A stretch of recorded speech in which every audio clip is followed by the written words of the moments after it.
National park के बाद अब उससे लगे फॉरेंसिक डिवीजन ने भी पर्यटन जोन खोल दिया है, जिसमें रोजगार के भी द्वार खुल रहे हैं। लेकिन ऐसे में कुछ नकारात्मक परिणाम भी सामने आ रहे हैं, जिसमें रामनगर के कार्बोनेट नेशनल पार्क के 6 जोन की सफारी कराई जाती है, 2 डिवीजन जोन खोले गए हैं। वहीं रामनगर वन प्रभाग ने 2 टूरिज्म जोन चल रहे हैं, जबकि कालंदी में तीसरे जोन को खोलने की तैयारी की जा रही है। वहीं अल्मोड़ा फॉरेंसिक डिवीजन ने भी मोहन नगर में एक सफारी जोन शुरू की है। ऐसे में वन्यजीव प्रेमी नए टूरिज्म जोन खोलने से पहले रिचार्ज कराने की अहमियत कर रहे हैं, जिसमें पर्यटन से यहाँ के वन्यजीवों पर पड़ रहे प्रभाव का पता लगा जा सके, जिसमें इंसान के साथ बाघों और अन्य वन्यजीवों का टकराव टला जा सके। उधर वाइल्ड लाइफ इंस्पेक्टर भी मानते हैं कि बफर एशिया में होने वाला टूरिज्म परेशानी बन सकता है, जिसमें बाघ और गुलदार जैसे वन्यजीवों का इंसान से डर कम होता चला जाएगा। ऐसे में आबादी के करीब के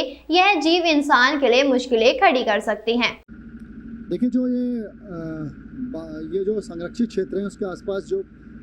सफारी जोन खुल रहे हैं, पर्यटन बढ़ रहा है, उससे कई लोगों को रोजगार भी मिल रहा है और पर्यटकों को भी सफारी इंश्योर्ड हो रही है, वो अच्छी बात है। लेकिन साथ ही साथ हमारा ये कहना है कि ये पूरा कोई भी नया जोन खोला जाए तो व्यापक अध्ययन के साथ खोला जाना चाहिए, और जो पूर्व में सफारी जोन खोले गए हैं उनका क्या प्रभाव रहा है, बाघ के और अन्य जंगली जानवरों के व्यवहार में किस तरह का परिवर्तन वहाँ पे देखा गया है, और ग्रामीणों के जो दैनंदिन जीवन है उसमें कहीं कोई आपस में कॉन्फ्लिक्ट तो नहीं हो रहा। इस बात का अध्ययन जरूर किया जाना चाहिए और बहुत सोच समझकर नए जोन खोले जाने चाहिए।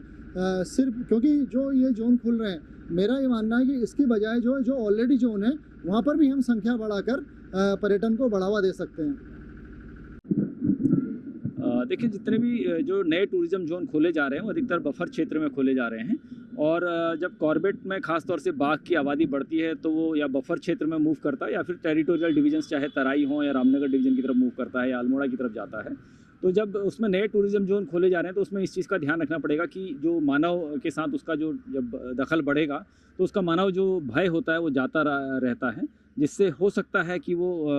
आदमी के ऊपर हमलावर हो जाए, और कहीं ना कहीं जब टूरिज़्म ज़्यादा होगा एक सीमा से तो उससे मानव के साथ साथ जो है उनको